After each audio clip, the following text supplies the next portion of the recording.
This is KiniNews and I'm your host Prasad, bringing you today's top stories. We all knew the previous Harapan administration was somewhat dysfunctional beneath the surface. But who knew things were this rotten behind the scenes?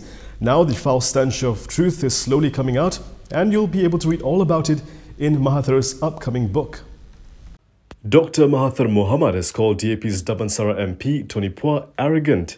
The former Prime Minister added that the DAP lawmaker even behaved like a minister during his tenure as the political secretary to former Finance Minister Lim Guan Eng. We want investors to come into the country, bringing in money, expertise and the like. But when you have somebody who is not even a minister, just a political secretary, going around telling people you do this or this or threatening them, and the way you speak also shows that you are, well, very arrogant, then of course people dislike. At a virtual media roundtable ahead of the launch of his new memoir, Mahathir said business people were against the previous Pakatan Harapan administration due to such attitude. Mahathir said as a political secretary, Pua was supposed to report on the politics of the country and not go around implementing government policies. Mahathir also pointed out that several business persons had complained about Pua's arrogance. Mahathir, who admitted that he favours business persons due to the wealth and job opportunities brought by investors, said a political secretary should not go around threatening the business community. Obviously, DAP isn't going to take Mahathir's allegations lying down, so they have shots to fire back. Former Finance Minister Lim Guan Eng has questioned Dr. Mahathir Mohamad's memory. The DAP leader called it faulty after the former premier singled him and one of his former advisors out in an upcoming book. This came after Mahathir reportedly claimed in his new memoir that he had to put a stop to an advisor to the then finance minister for overreaching his authority on civil servants. Lim said during his 22-month tenure as the finance minister, he had many trusted advisors, including the ministry secretary general and his deputy. Lim added that it was not fair of Mahathir to pin the blame on one trusted advisor.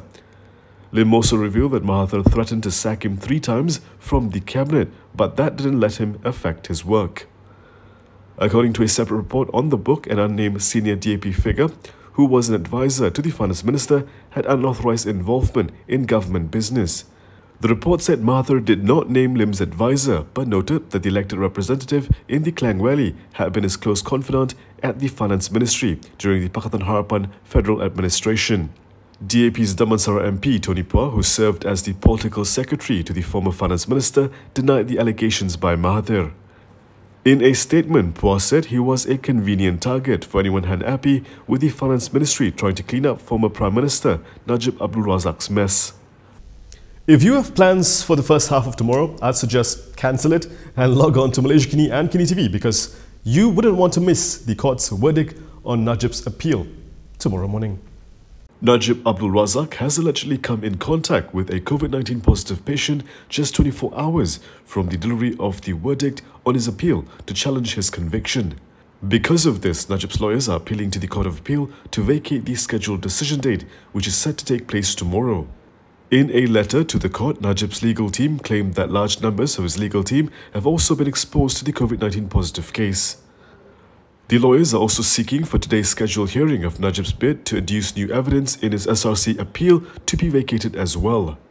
The lawyers claim that the one who tested positive was the mother of a member of the legal team representing Najib, and that another separate member of the legal team has also later tested positive.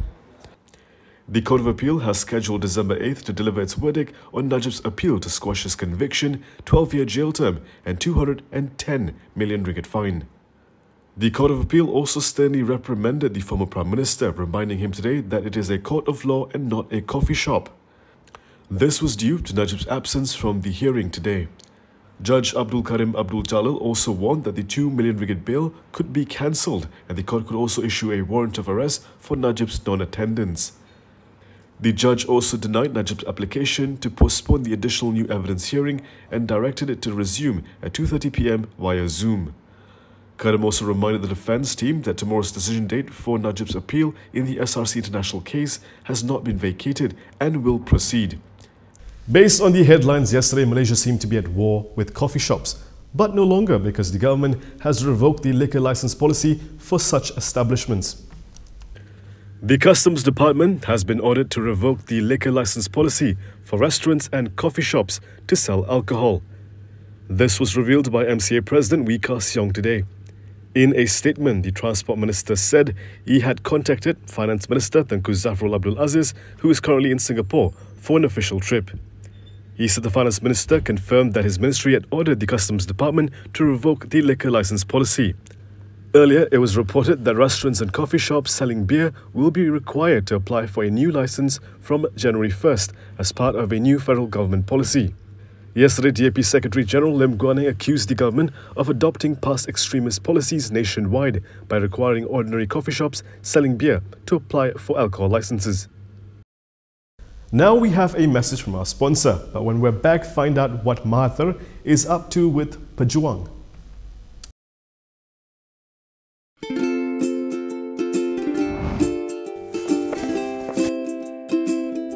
Shellfish, red meat, and beer. If you love indulging in these foods, you may end up with high uric acid level in your blood.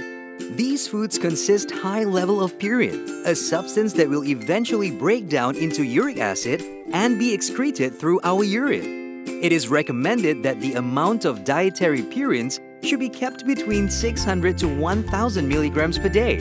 Having too much uric acid in your blood can cause attacks of gout. It can also cause kidney stones and blockage in the kidney. The crystallization of the excessive uric acid in your blood can be eased by reducing purine-rich food to only 100 to 150 milligrams daily, maintaining a healthy lifestyle, and consuming urinary alkalinizer like Ural. It consists of sodium bicarbonate, citric acid, and sodium citrate that increases the urinary pH and solubility of uric acid to prevent crystallization. Best of all, it's lemon-flavored and sugar-free. Ural, effective urinary alkalinizer. Neutralize your uric acid problem now.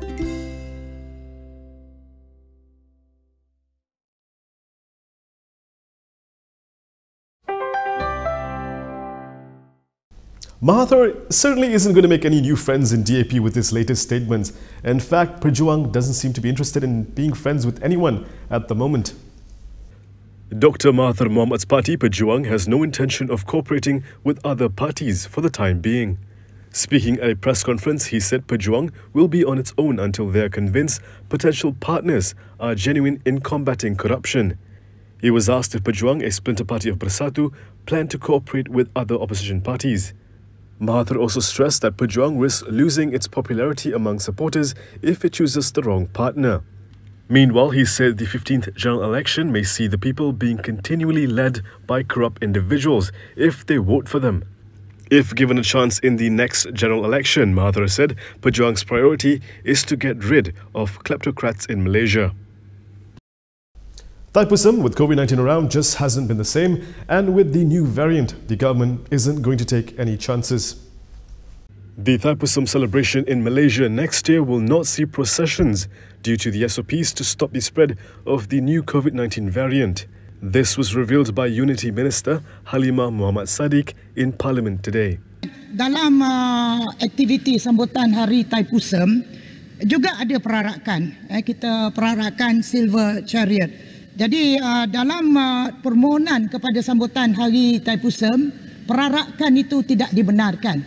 Dalam pada kita sedang berhadapan juga dengan varian baru yang ada ini. Jadi perarakan tidak dibenarkan dalam sambutan Hari Thaipusam. Halimah said the Thaipusam SOPs were prepared after having engagement sessions with 10 leaders from the local Hindu community, along with representatives from the National Security Council and the Health Ministry. The minister also said they have come up with SOPs for Christmas. Meanwhile, the Chingay parades during Chinese New Year will also not be allowed next year. Anwar Ibrahim isn't happy with the government's slow response to the rising prices of goods. Here's what he told Parliament today. Opposition leader Anwar Ibrahim has questioned the delay by the government in tackling the rising prices of goods. This comes after it was revealed in Parliament today that Prime Minister Ismail Sabri Yaakob will meet with the Cost of Living Action Council on December 9th to discuss ways to handle the rising cost of goods. Keadaan meruncing, krisis kian serius, mesyuarat baru nak diadakan pada 9 Disember.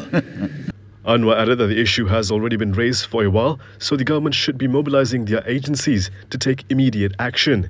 In response to Anwar, Minister in the Prime Minister's Department, Mahathir Mohamad, said that the government took the issue seriously and had already taken various steps to mitigate the rising prices of goods. This includes mobilizing officers to monitor the prices of goods daily in 1,500 premises nationwide, as well as starting the price control scheme earlier for the Christmas season. He added that it was a complicated issue that is caused by many factors, such as import, the margin of profits, weather and cartels, and it would be discussed at the meeting. Azmin Ali went to Europe on an official trip, but did Azmin Ali take his family along with him? Azmin Ali was asked this in Parliament. Azmin Ali denied it. Azmin Ali has denied that he brought family members with him on a trade and investment mission to Europe last October. The International Trade and Industries Minister's denial came after being questioned by DAP lawmaker RSN Rayer on the matter in the Dewan Rakyat today. Azmin said every expense in the meaty trade mission is in line with financial procedures and protocols because before the trade mission was approved, it was tabled in a cabinet meeting. This includes a detailed list of the delegation, the allocation, spending and destination, which was signed off by the cabinet. Rayer had interjected while Azmin was winding up the committee stage of his ministry's allocations under Budget 2022 to ask the minister whether he brought family members with him on his official trip in October. And that is all from me today. For more stories, you can go to KiniTV.com. You can also follow us on Instagram, Twitter, YouTube and Facebook for the latest news updates. If you'd like to support independent media, do consider subscribing to MalaysiaKini.com. I'm Prasad. Thank you for watching. Everyone wants to see these scenes bigger. That's why we've got bigger TVs for everyone to enjoy them bigger. Watch colors come to life on a large screen. LG NanoCell.